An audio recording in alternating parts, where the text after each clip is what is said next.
Welcome to Man Does Tech, where I solve the problems you didn't even know you had.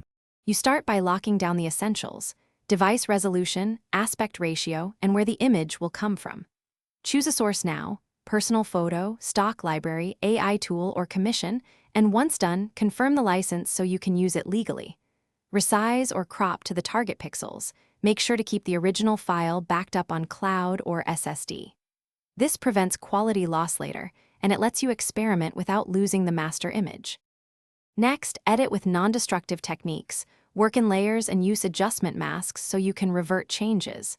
Enhance color, remove noise, and sharpen important details while preserving texture. This improves perceived quality without over-sharpening. Once done, export variants for dark and light modes, then test as device mockups. Check icon contrast, readability, and subject placement.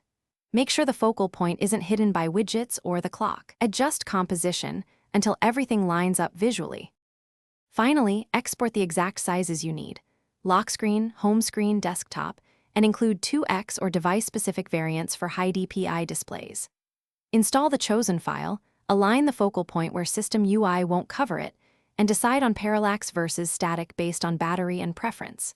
If something goes wrong, clear the device cache, re-export with extra bleed or safe margins, or switch file formats between PNG and JPEG. These quick